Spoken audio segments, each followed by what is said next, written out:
मी सुरुवातीलाच छत्रपती शिवराय, क्रांतिबा फुले, राजर्षी शाहू महाराज आणि या देशाचं प्राक्तन, या देशाचं नशीब म्हणून ज्यांच्याकडे पाहतो ते बाबासाहेब आंबेडकर यांना मी पहिल्यांदा अभिवादन करतो.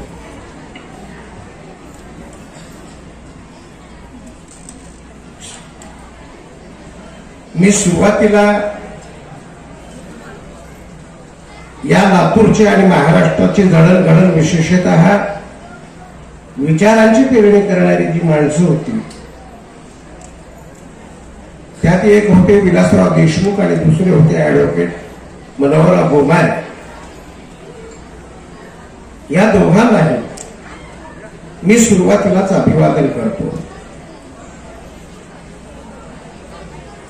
कालिदास माने सरांचं मी मनापासून अभिनंदन करतो की महाराष्ट्रामध्ये शिक्षक साहित्य संमेलन घ्यावं ही कल्पना तुम्हाला सुचली आणि शिक्षकांचा सन्मान आपण करत आहात. मी तुमचं मनापासून अभिनंदन करतो. या संमेलनाचे उद्घाटक मापारी साहेब, अतिशय सुरेख असं ज्यांनी आपलं मनोगत व्यक्त केलं ते गोविंदरावजी घाट, कापसे साहेब, आमचा अतिशय धाडशी अशुवृत्ती असणारा आमचा मित्र बसवंत अण्णा उबाळे,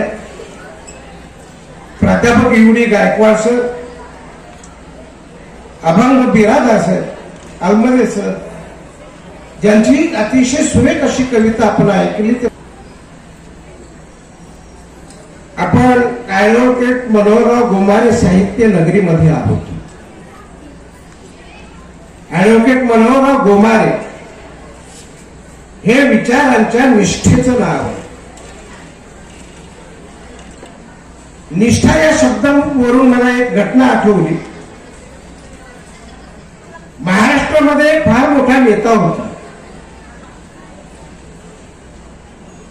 राजकीय नेता होता आणि त्याची प्रतिमा अशी होती की तो फार निष्ठावंत.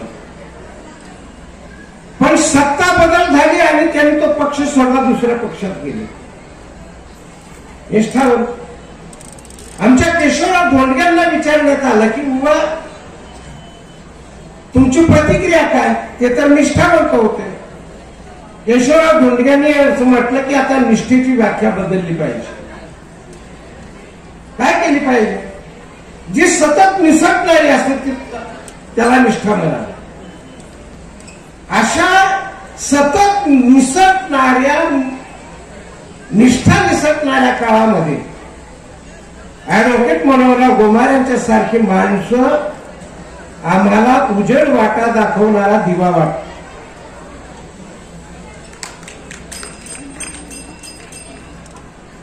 दुसऱ्या एका गोष्टी तुम्ही स्मरण दिलं पाहिजे आपल्याला. मापारी असतं तर बरं झालं असतं, पण त्यांना मिटिंग असल्यामुळे ते गेले. मापारींना खरं तर फेट्याची गरज नव्हती, काहीतरी झाकण्यासाठी माझ्यासारख्याला गरज फेट्याची नाही का? ऐकताय तुम्ही सगळी विद्यार्थी ऐकताय ना? असं आहे की एक मास्तर होता. हा मास्तर त्याच्या एका विद्यार्थ्याला तू सतत सांगायचं, हे बघ तुझा हा जो धुसमुसळेपणा आहे, माझं जर तू ऐकलं नाही ना तर तू सदैव नरकात जाशील. हा मास्तर त्या विद्यार्थ्याला सतत सतत सांगायचं. आणि त्या मास्तरची प्रतिमा समाजात अशी होती की मास्तर फार सत्वशील आहे, मास्तर फार पुण्यवान आहे. मग समाजाची भावना काय? ही जातक कथा आहे. समाजाची भावना काय? तर मास्तर जेव्हा गचके तेव्हा तो नक्कीच वर्गात नाही. काही काळ गेला, मास्तराचं निधन झालं. मास्तराच्या निधनानंतर काही काळानंतर या विद्यार्थ्याचं निधन झालं. विद्यार्थ्याचं निधन झाल्यानंतर मास्तर म्हणाला तसा हा विद्यार्थी खरंच त्या नरकात गेला, त्याला काही स्वर्ग नाही मिळत. हा नरकाच्या दारात गेल्याबरोबर त्याला आत डोकावून पाहिलं. त्याला असं वाटलं की आपल्या ओळखीचं आपल्या आधी कोणीतरी इथे येऊन बसलं. तो विद्यार्थी परत पुढे गेला. त्याला असं वाटलं की केवळ ओळखीचं नाही, आपल्या घनिष्ठ संबंधातलं दिसतंय. आणि तो अगदी जवळ गेला. त्याला आश्चर्याचा धक्काच बसला. तो म्हणाला, मास्तर तुम्ही इथं कसं काय, तुम्ही तर स्वर्गात पाहिजे. मास्तर म्हणाले, बघ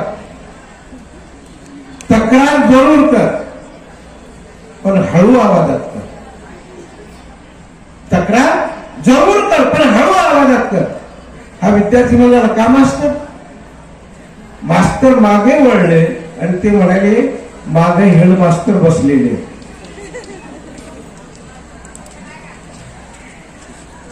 कोणी एकेकाळी शिक्षणाची व्यवस्था या पद्धतीची होती.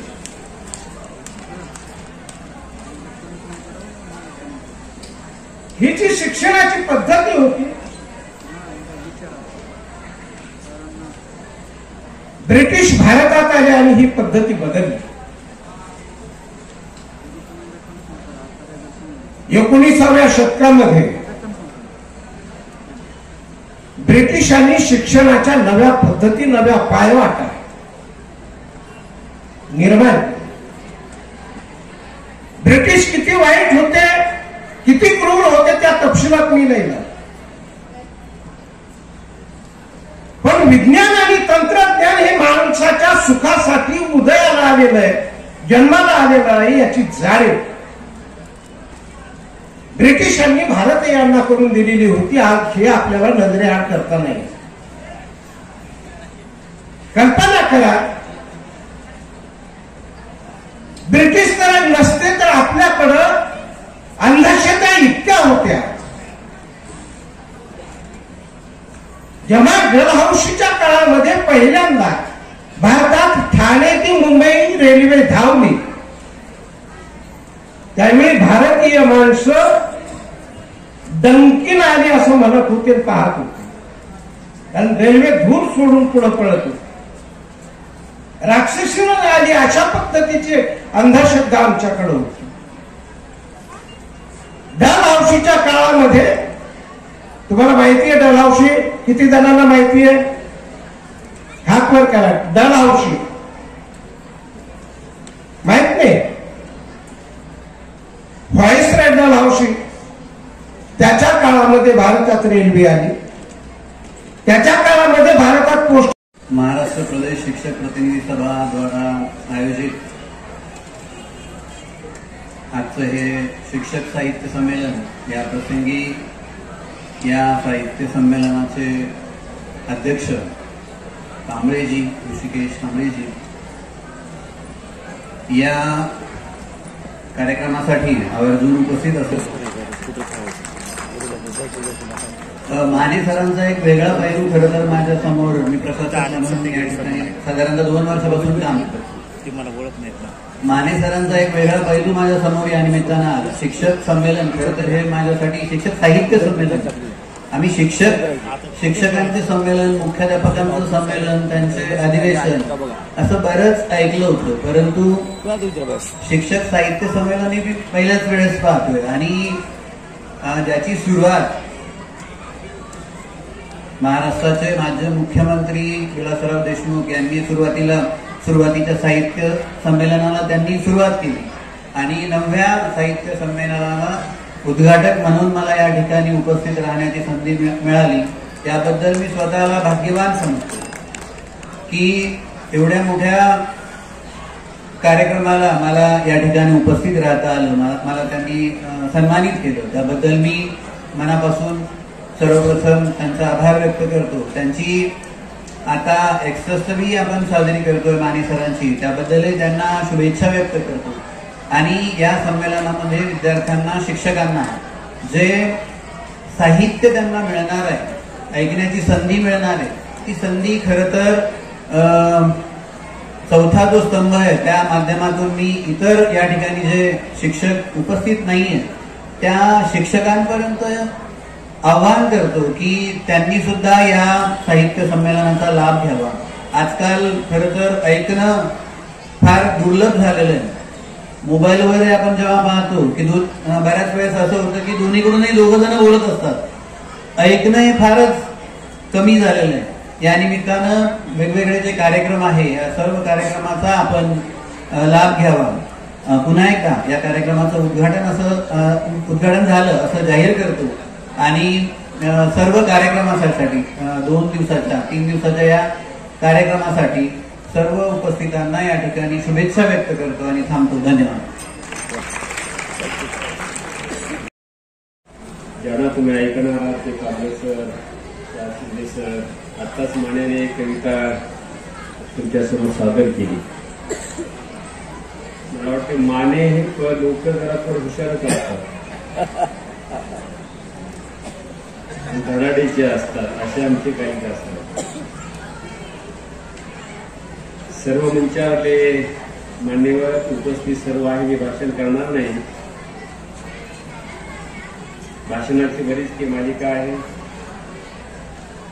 परंतु कालिदासराव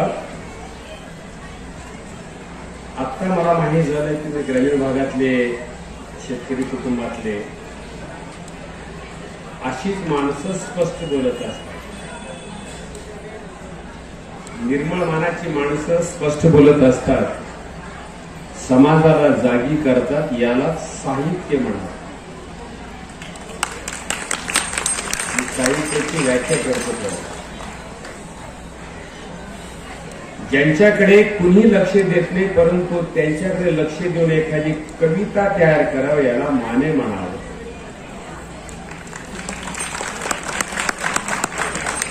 विसरून गेलेला आहे पण पुन्हा पुन्हा त्याला फोडणी देण्याचं काम ज्यांनी करावं त्याला शाह शिंदे म्हणावं.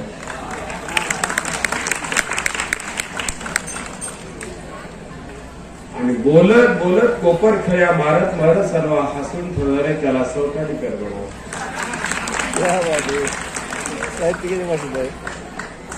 सर्वांचे एकत्र साहित्य गोळा करून दाखविण्याचं काम ज्यांनी करावं त्याला कापशेसर म्हणावं. अशा या सर्व मान्यवरांमध्ये माझ्यासारखा एखादा माणूस उभा टाकावा हे मी माझं भाग्य समजतो. मनोहरा गोमारे आपल्याकडे नाहीत आता. संस्था चालकाचं अतिशय चांगलं काम केलं पण त्याला आपण विसरला नाही. हेच खरंच तर मानाचा मोठेपणा असतो. आजकाल सलाम केला जातो फक्त चलतीच्या लोकांना. जी माणसं समाजामध्ये वाहून समाजासाठी घेतली त्यांची आठवण कुणी करत नाही. तो या साहित्य समाजामध्ये शिक्षक साहित्यामध्ये आपण सर्वांची आठवण घेतला. हे व्यासपीठ बघितल्यानंतर खरंच एक एक माणसं ही अमृत तुल्य हिरे हिरे सर. आता वय झालं शाही शिंदे सरांचं सुद्धा औरंगाबादला आम्ही ऐकलं होतं त्यांचं. अजूनही कुठून तेज येते की कुठून तरुणपणा येते की मला कळायला मार्ग नाही. मला वाटतं ते म्हातारेच होतात का नाही असं मला वाटतं. सहजपणे स्टेजवर उभा टाकल्यानंतर ज्याला उमजत असतं बोलत असतात ते खरे साहित्यिक असतात. शिक्षक वर्ग आहेत, सर्व आहेत, या सर्वांना माझ्या शुभेच्छा राहतील. हे 9वं साहित्य संमेलन आहे. साहेबाच्या काळापासून हे साहित्य संमेलन सुरू झालेलं आहे. एक धडाडीचा नेता म्हणून आम्ही त्यांच्याकडे बघत असतो आदरानं. कुणी मला चांगलं म्हणो कुणी वाईट म्हणो मी माझ्या रस्त्यानं जात राहणार. त्या रस्त्याला आमच्या शुभेच्छा राहतील. असंच लातूर शहरामध्ये लातूर पॅटर्नमध्ये या साहित्य संमेलनामध्ये पुन्हा उजाळा आणण्याचं काम मात्र केलेलं आहे. पुन्हा जीवन इंजेक्शन देण्याचं काम तुम्ही आपल्याला केलेलं आहे. ही सगळी माणसं ज्यावेळेस मुलं बघितली, आदिवासी पोरं बघितली, स्वतः बँड वाजवणाऱ्या मुली बघितल्या, मला वाटतं कुठला तरी बँड आणला असं, पण मुली वाजवत होत्या. मुलीने जर ठरवलं ते कुणाला वाजवू शकतात हे सर्वात महत्वाचं.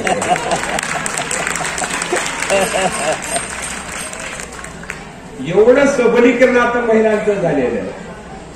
आता माने साहेब, आता दुसरे एक साहित्य संमेलन किंवा पुरुष सबलीकरण असं आपल्याला एखादं नाव द्यावं लागेल. महिलांच्या समोर आता पुरुष दुर्बल झालेला आहे. बरोबर आहे. घाबरतो का मला वाटते, घाबरत सोडते का मला माहिती नाही. दुसरं साहित्य 10वं साहित्य पुरुष सबलीकरण आणि त्याच्यावर महिलांनी प्रबोधन केलं पाहिजे अशा प्रकारचं काहीतरी. घाबरू नका, आम्ही तुमच्या पाठीशी म्हणलं की मग मात्र सावध राहतील अशा पद्धतीचं तुम्ही साहित्य संमेलन घ्यावं एवढी सूचना करतो. आभार मानतो आणि थँक्स. शिक्षक साहित्य संमेलनाचे सन्माननीय अध्यक्ष, माझे मित्र डॉक्टर ऋषिकेशजी कांबळे, या संमेलनाचे उद्घाटक आदरणीय मापारी सर, त्यांचा माझा गेल्या 10 ते 12 वर्षापासूनचा संबंध आहे. त्यांचं हृदय हे आईचं आहे असं मला त्यांच्यासोबत राहताना वाटतं. म्हणूनच त्यांनी त्यांच्या शैक्षणिक संकुलाला साने गुरुजी शैक्षणिक संकुल हे नाव दिलेलं आहे. आता नाने गुरुजींचा काळ आहे सध्याचा, त्यामुळे ह्या साने गुरुजींचं म्हणजे आधुनिक काळातले साने गुरुजी कालिदासराव माने आहेत असं मला वाटतं आणि त्याची प्रचिती मला नेहमी येते. त्यांना त्यांच्या व्यक्तिमत्वाला लोकनेते विलासराव देशमुख यांच्या सहवासाचा परिमळ लाभल्यामुळं त्यांचं व्यक्तिमत्व तेजाळलं आहे. सदैव लेकराचं हित चिंतणारा, समाजाची काळजी करणारा, लेकरांचं आयुष्य घडवण्याकरता अविरत कार्यरत राहणारा हा एक मित्र, हा एक मोठा भाऊ मला लाभल्याचा मला खूप आनंद आहे. त्यांची 61 साजरी होते हे खरंय, पण अजूनही ते 40च्या दरम्यानचेच मला वाटतात. इतका उत्साह त्यांच्यामध्ये आहे आणि त्याचं श्रेय ताई नाही, आमच्या आदरणीय ताई समोर बसलेले आहे, त्यांचं श्रेय त्यांना आहे की त्यांच्यातलं ही एक धडाडती तोफ आहे. शिक्षक संघटनेचं काम त्यांनी अविरत केलंय. मी त्यांना खूप शुभेच्छा देतो. आपल्याला खरं तर ऋषिकेशला ऐकायचं आहे, ते माझे मित्र आहेत. मुलांना इकडे लक्ष द्या. तुमचे हे जे आत्ताचे तुम्ही सादर केले दिंडीमध्ये, ते कुणी बसवले होते? कुणी? गुरुजींनी बसवले होते ना तुमच्या गुरूंनी बसवले होते. तुम्हाला गुरूंबद्दल प्रेम आहे? किती प्रेम आहे? किती? हा, तरी गुरु माझा माझ्या मागे म्हणायचं, कुठं म्हणायचं तुम्हाला कळतंय, तुम्ही लातूरचे विद्यार्थी आहात. संस्काराचे धन, चैतन्याचे बन, ओलाव्याचे मन. हा, आता लक्षात घ्या. संस्काराचे धन, चैतन्याचे बन, ओलाव्याचे मन. एवढा बारीक आवाज त्यांनी मग टाळ्याचं सांगितलं विवेकने, तुमचा आवाजच येत नाही. संस्काराचे धन, चैतन्याचे बन, ओलाव्याचे मन. मनातला सूर, करुणेचा पूर, मायेचा अंकुर, वात्सल्याचा भाव, समतेचे गाव, पेरी बंधू भाव, जिव्हाळ्याचा स्वर, ममतेचे घर, प्रेमाचा पाझर, शिकण्याचा मंत्र, जगण्याचे तंत्र, खरे हो काय यंत्र, स्नेहाचा डोंगर, बुद्धीचा जागर, ज्ञानाचा सागर, रेशमाची गाठ, आनंदाची लाट, भविष्याची वाट, हृदयाची तार, आभाळात घार, क्षितिजाच्या पार, खरी तळमळ, तपस्येचे फळ, अंतरी निर्मळ, संकटात मित्र, बापा समछत्र, एक तीर्थक्षेत्र आणि गुरुचरणाशी भेटते पुण्याई. माझ्यासाठी आई, माझ्यासाठी आई, माझ्यासाठी आई. आपल्या गुरूंबद्दल तुम्ही सदैव कृतज्ञ राहा, हे असं मी या प्रसंगी नमूद करतो. आणि संयोजकांनी माझा यथोचित सन्मान केला त्याबद्दल मी त्यांचं ऋण व्यक्त करतो. या संमेलनाला मनस्वी शुभेच्छा देतो आणि थांबतो. धन्यवाद. जगामधलं सगळ्यात मोठं लोकशाही राष्ट्र कोणतं असेल तर आपला देश आहे. परंतु गेल्या अनेक वर्षापासून मी पाहतो आहे की संविधान जिवंत राहील की नाही, लोकशाही जिवंत राहील की नाही, चांगला विचार करण्याची गरज आहे. आणि तो विचार पेरण्याचं काम आपले डॉक्टर ऋषिकेश कांबळे साहेब करतायत. आणि म्हणून या 9व्या राज्यस्तरीय शिक्षक साहित्य संमेलनाला एक अतिशय उत्कृष्ट अशा प्रकारे संमेलनाध्यक्ष मिळाला, त्याचा आम्हाला सगळ्या लातूरकरांना अभिमान आहे. म्हणून पुन्हा एकदा मी अंतकरणापासून ऋषिकेश कांबळे साहेब आपल्या मनापासून हार्दिक स्वागत करतो. त्या कार्यक्रमाच्या निमित्ताने आमचे ज्येष्ठ शिक्षण तज्ञ म्हणतो मी त्यांना, आदरणीय गोविंदजी घार साहेब, आपणही आयुष्यभर शिक्षणामध्ये अतिशय प्रामाणिकपणानं काम केलं. लातूर पॅटर्नमध्ये आपलाही मोठा वाटा आहे. जय क्रांती शिक्षण संस्थेच्या माध्यमातून एक चांगलं शिक्षण देण्याचा अतिशय प्रामाणिक प्रयत्न आदरणीय घार सर करतात. आणि म्हणून मी तुमचं या ठिकाणी हार्दिक स्वागत करतो. याबरोबर आमचे मित्र साहित्यिकामध्ये कवी, गझल हे आम्हाला सातत्यानं ऐकत राहावं वाटतं. आणि आमच्या कवी संमेलनाचं अध्यक्षपदाची जबाबदारी आज आम्ही त्यांच्यावर दिलेली आहे. ते ज्येष्ठ सुप्रसिद्ध कवी आदरणीय योगीराजजी माने साहेब, माझे मित्र रामनाथ विद्यालयाचे सचिव आणि शिक्षणामध्ये आयुष्यभर अतिशय प्रामाणिकपणानं, ग्रंथालयाच्या चळवळीमध्येही अतिशय प्रामाणिकपणानं जे काम करतात ते माझे मित्र मार्गदर्शक आदरणीय प्रभाकररावजी कापसे साहेब. या संमेलनाची गेल्या 2 महिन्यापासून तयारी करण्यासाठी महाराष्ट्र विकास आघाडीचे माझे मित्र दररोज सकाळी माझ्या सोबत राहतात, चांगला विचार देतात आणि त्याच दिशेने ते चालतात. ते आदरणीय बसवंतप्पा उबाळे साहेब, आपलंही स्वागत करतो. माझे मित्र जे संयोजन समितीचे सदस्य आहेत, कॉस्टाईप संघटनेचे राज्याचे सरचिटणीस आहेत, ते माझे मित्र योगी गायकवाड सर, आपल्याही मनापासून या ठिकाणी हार्दिक स्वागत करतो. आमच्या राज्याचे कोषाध्यक्ष, त्यांच्याकडे तिजोरीची चावी आहे, ते माझे मित्र अभंगरावजी बिरादार सर, माझी सावली बनून सदैव माझ्यासोबत राहतात, ते माझे संजयजी आलमरे सर. या ठिकाणी माझे बीएसके वर्गमित्र आणि चळवळीचे मित्र आणि एक शिक्षणामध्ये अतिशय मोठं, अतिशय चांगलं काम त्यांनी उभं केलेलं आहे, ते माझे मित्र बहिलालजी कदम सर. त्याचप्रमाणे सर्व मान्यवर या ठिकाणी उभा आहे. अतिशय महत्वाचा स्तंभ आहे, परंतु त्याच्याकडे सुद्धा देशाचे राज्यकर्ते जर दुर्लक्ष करत असतील तर ते राष्ट्र कोणत्या दिशेने जाते मला काही कळत नाही कधी कधी. आणि म्हणून आम्हाला संविधानाला पुढे घेऊन जायचं आहे. हे संविधान माणसापर्यंत घेऊन जायचं आहे. संविधानाचे अधिकार आम्हाला माहित नाहीत, आतापर्यंत माहीत होऊ दिले नाहीत.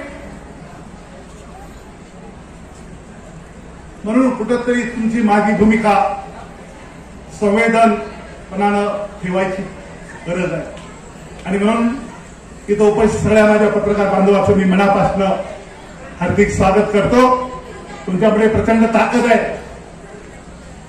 तिचा वापर हे राष्ट्र मजबूत खंबीरपणानं पुढे गेलं पाहिजे, यासाठी आपण सुद्धा खंबीरपणानं आमच्या सोबत उभं राहावं, यासाठी मनापासून तुमचं स्वागत करतो.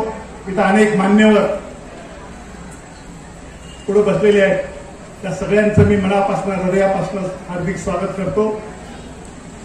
आज सकाळी 8:30 वाजल्यापासून कांबळे साहेब आपण बघितला, अतिशय उत्साह.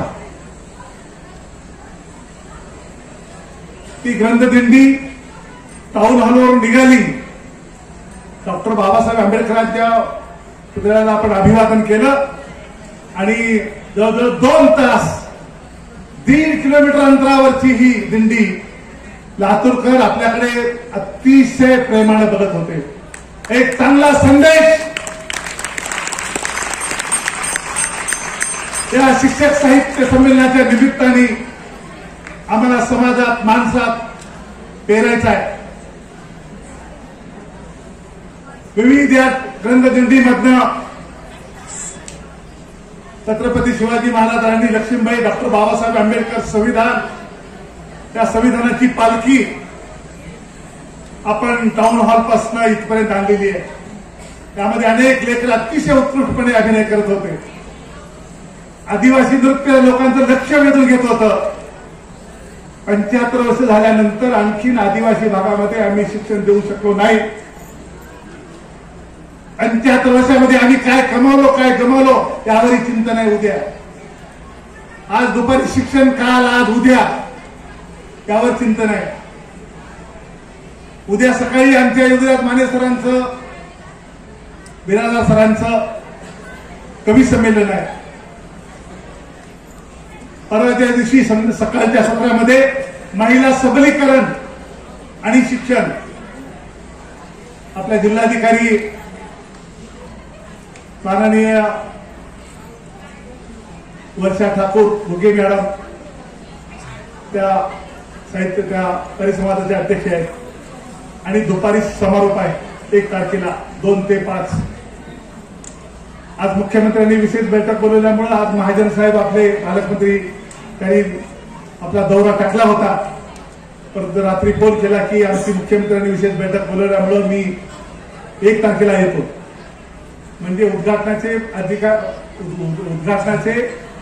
मान्यवर 1 तारखेला सगळेच येणार आहेत. दीपक केसरकर शिक्षण मंत्री येणार आहेत, त्यांचाही प्रोग्राम पडलेला आहे. आमचे माननीय संजयजी बनसोडे साहेब ते सुद्धा रात्री फोन केले की आम्ही काल कोल्हापूरला कार्यक्रम होता आणि मुख्यमंत्र्यांमध्ये विशेष बैठक बोलवली, म्हणून मी 31ला येतो, 1ला येतो. ते उद्या येणार आहे 2 दिवस. अशा पद्धतीनं या सगळ्या विचाराच्या दिंडीमध्ये आपण 3 दिवस अतिशय मनसोक्त आनंद घेऊया. जोपर्यंत आपण चांगला विचार पेरत नाही तोपर्यंत चांगलं दृश्य आपल्याला दिसत नाही, चांगली नवनिर्मिती होत नाही. आणि म्हणून या ठिकाणी आपण हे साहित्य संमेलन घेत आहोत. समारोपाच्या दिवशी या राज्यातील काही गुणी शाळा आहेत, काही गुणी शिक्षक आहेत, त्यांना समाजाच्या समोर ठेवावं लागतं. म्हणून माननीय विलासरावजी देशमुख ज्ञानरत्न पुरस्कार राज्यस्तरीय आपण शिक्षण मंत्री आणि आपल्या सगळ्या मान्यवरांच्या हस्ते प्रदान करणार आहोत. मला आज आठवण येते माननीय विलासराव देशमुख साहेबांनी पहिलं शिक्षक साहित्य संमेलन मुक्ताई मंगल कार्यालयामध्ये माननीय मुख्यमंत्री विलासरावजी देशमुख साहेबांच्या उपस्थित संपन्न झालं. 2 तास मुख्यमंत्री स्वतः या साहित्य संमेलनामध्ये उपस्थित होते. खूप मोठं कौतुक केलं आमचं नाही म्हणजे चांगल्या विचारांचं. आणि तो चांगला विचार आम्ही साहेबापासून घेतलेला आहे. शिक्षण लातूरचं बावण कशी सोनं आहे. आज लातूरनं फार मोठे पॅटर्न उभे केलेले आहेत. सगळ्यात राज्यात जास्त डॉक्टर देणारं शहर लातूर. IITचे इंजिनियर, मेडिकल, डॉक्टराची खाणच म्हणजे लातूर. आणि मग सगळ्या राज्यातले लेकरं इथे येतात. त्यासाठी शाहू पॅटर्न असेल, दयानंद पॅटर्न असेल, जयक्रांती पॅटर्न असेल, असे वेगवेगळे आपलं योगदान यामध्ये देतात. आणि चांगला लातूर पॅटर्न शिक्षणामधला आम्ही उभं करत आहोत याचा मला सार्थ अभिमान आहे. आणि म्हणून या ठिकाणी अधिक बोलणार नाही. या जीवन गौरव आणि ज्ञानरत्न पुरस्कारांचे मोठ्या व्यक्तींना आपण या ठिकाणी देतो आहोत. जीवन गौरव पुरस्कार लातूर पॅटर्नचे निर्माते माननीय डॉक्टर DM वाघमारे साहेबांना रात्री आम्ही सगळी आमची टीम पत्र दिल्यानंतर त्यांच्या डोळ्यात पाणी आलं. अरे आता माझ्या सेवानिवृत्त झालेल्या माणसाला तर कशाला असं नाही म्हणलं आम्ही. तुम्ही दीपस्तंभ आहात. एवढा बेस आज त्या कळसाला कुणीबी सल्यूट करल, परंतु जैन वाघमारे साहेबांनी लातूर शाहू पॅटर्न निर्माण करताना ते पायाचे दगड झाले. हजारो विद्यार्थी त्यांनी या महाराष्ट्राला दिले, देशाला दिले. त्यांचं कौतुक मी शब्दात करू शकत नाही. छोटा माणूस आहे, त्यांनी डोळ्यात पाणी आणून आमचा पुरस्कार स्वीकारला. त्या पुरस्काराची उंची वाढली, त्याचा आम्हाला फार मोठा समाधानाचा आज मिळत आहे.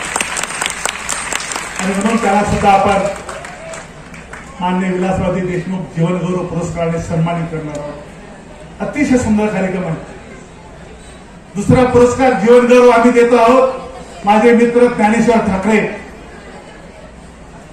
गेले 20-22 वर्षापासून चळवळीमध्ये माझ्या खांद्याला खांदा लावून हा माणूस, हिंगोली येथील ज्ञानेश्वर ठाकरे, 1 महिना झाला साहित्य संमेलनाची जोरदार तयारी करायची. कुठलाही कार्यक्रम म्हणलं की हिंगोली पळते असा माणूस. त्यांचं निधन झालं. मरणोत्तर माननीय विलासरावजी देशमुख जीवनगौरव पुरस्कार आपण ज्ञानेश्वर ठाकरेंच्या कुटुंबाला देतो आहोत. याचा एक मला चळवळीतला मित्र म्हणून मला फार वेदना होतात त्यांच्या निमित्ताने, आणि म्हणून त्यांनाही हा पुरस्कार आपण देतो आहोत. लातूर मधले 2 विभूती ज्यांनी या शिक्षणामध्ये प्रचंड मोठं काम केलेलं आहे, ते शिवराजजी मोठेगावकर सर. त्यांना सुद्धा आपण शिक्षक रत्न राज्यस्तरीय विलासराव साहेबांचा पुरस्कार देतो आहोत. उद्योग रत्न पुरस्कार तुकाराम पाटील यांना देतो आहोत. आणि प्रशासकीय रत्न पुरस्कार या जिल्ह्याच्या जिल्हाधिकारी श्रीमती वर्षा ठाकूर घोके मॅडम यांना देतो आहोत. आणि प्रशासक रत्न पुरस्कार अनिल गायकवाड MD. हे सगळे जे मोठे रोड झालेले आहेत ना, त्या लातूरच्या मातीतल्या सुपुत्रांनी तयार केलेले आहेत. त्यांना एक राज्यस्तरीय ज्ञान प्रशासक रत्न पुरस्कार देतो आहोत.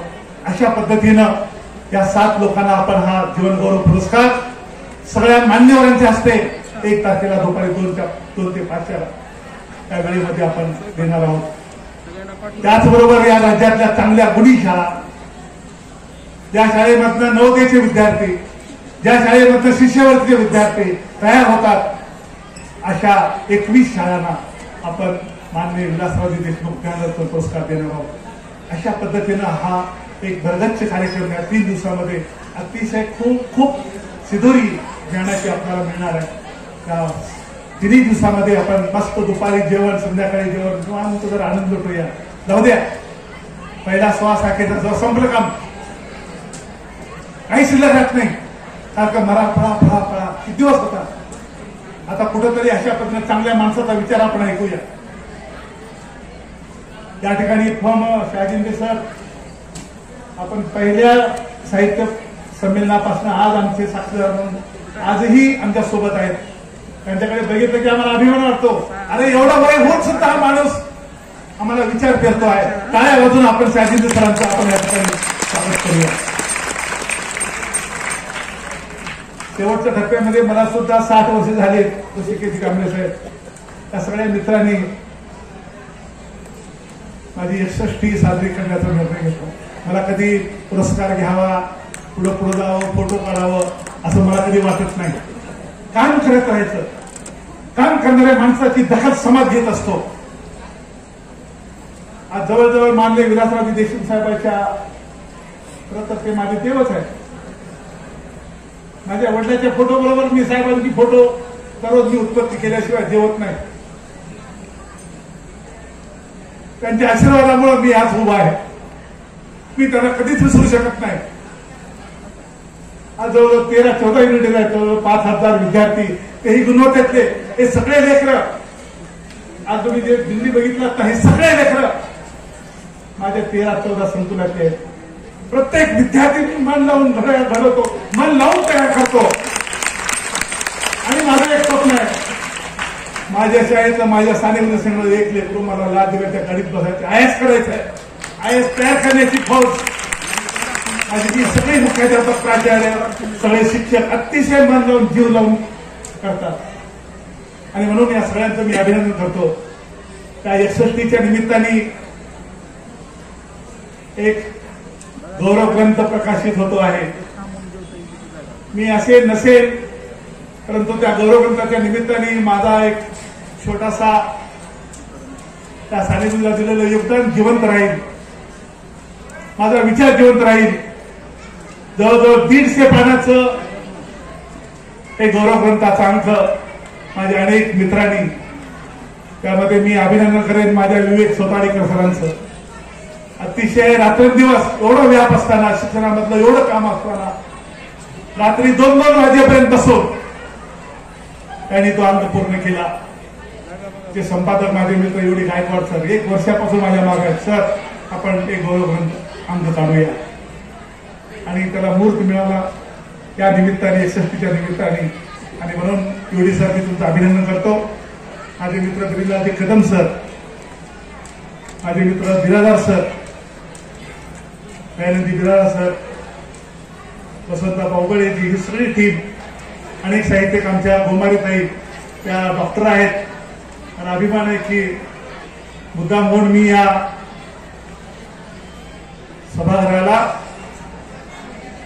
ॲडव्होकेट मनोहरराव गोमारे साहित्य नगरी हे नाव दिलेलं आहे.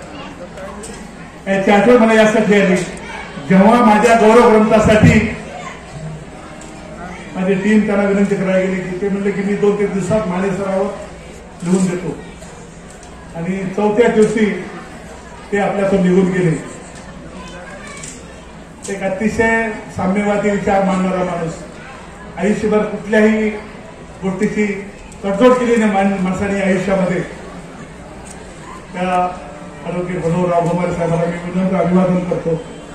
आणि म्हणून मला कुठेतरी वेदना झाल्या, आणि म्हणून या साहित्याने 3 दिवसाच्या त्यांचं नाव दिलं. मला जरा समाधान वाटलं, आणि म्हणून त्यांनाही मी विनम्र अभिवादन करतो. त्या ठिकाणी अधिक बोलणार नाही. या सगळ्या गौरव ग्रंथाचं प्रकाशन ज्यांनी माझ्यासाठी खूप जवळजवळ 150 पानं लिहिले. म्हणजे मी एक छोटा माणूस आहे. माझी आई 1 वर्ष असताना मला सोडून गेली, मला आई माहित नाही. माझे वडील शेतकरी, शेतात काम करायचे. 4 भाऊ, लग्न केलं नाही माझ्या वडिलांनी, लोकांनी आग्रह केलं असताना सुद्धा. म्हणून मी माझ्या दादांना आई आणि वडील या रूपाने बघायचं. खूप कष्टाने आम्हाला शिकवलं, आणि मला त्या वेदना काय असतात, गरिबी काय असते, त्या शिक्षणाचं सामर्थ्य काय असतं, ते मला माझ्या दादाने शिकवले. तो संस्कार मला कुठल्याही वाईट गोष्टीकडे कधीच आयुष्यावर घेऊन गेला नाही. आणि म्हणून हा सगळा वारसा मला घेऊन जायचा आहे. माझे 3-4 भाऊ आहेत, मला सोडून दुसरे 3, आणि माझे सगळे लेकरं. आम्ही छोटेसे कुटुंबामधला जन्म घेऊन जेवढं चांगलं करता येईल, जेवढा चांगला विचार करता येईल, तो पेरण्याचं काम अहोरात्रपणे आम्ही करतो आहोत. पुन्हा एकदा अधिक बोलणार नाही. प्रास्ताविकामध्ये एवढं मोठं प्रास्ताविक म्हणल्यावर सगळे लेकरं उपाशी आहेत. दुपारी सगळ्यांना जेवण्याची व्यवस्था केली, काही काळजी करायची गरज नाही. एवढे मान्यवर आपल्याला कधीच मिळणार नाही. म्हणून पुन्हा एकदा सगळ्या माझ्या लेकरांचं, माझ्या साडी संकुलाच्या टीमचं, पाहुण्यांचं मनापासून हार्दिक स्वागत करतो. खूप 3 दिवस मनसोक्त ऐकूया. हे विचार फुकट मिळत नाहीत. 100 पुस्तक वाचल्यानंतर असा साहित्य घेत डॉक्टर बाबासाहेब आंबेडकरांचा वारसा सांगणारा, त्याचा विचार करणारा, संविधान जपणारा, संविधानावर मनसोक्तपणे आयुष्य वाहिणारा ऋषिकेशजी कांबळे सर नावाचा एक माणूस हे काम अहोरात्रपणे करतोय. त्याचा अभिमान माझ्यासारख्या छोट्या माणसाला आहे. आणि म्हणून त्यांचं मी मनापासून हार्दिक स्वागत करतो. पी फमो शहाजिंदे सर माझ्या सगळ्या साहित्य संमेलनामध्ये येतात. नांदेडला ते आले होते, लातूर आले होते, विलासराव साहेब होते त्यावेळेस सुद्धा आले होते. ही सगळी माणसं आमच्यासाठी वेळ देतात. आम्ही आमचं भाग्य समजतो. आम्हाला सन्मान देऊन या निमित्ताने आम्हाला आपण प्रोत्साहित करावं अशा अपेक्षा व्यक्त करतो. पुन्हा एकदा आपल्या सगळ्या लेकरांचं, विद्यार्थ्यांचं, बाहेरून आलेल्या सगळ्या साहित्यिकांचं हात जोडून अंतःकरणापासून मी स्वागत करतो आणि माझं वाढत चाललेलं प्रास्ताविक संपवतो. जय हिंद, जय महाराष्ट्र.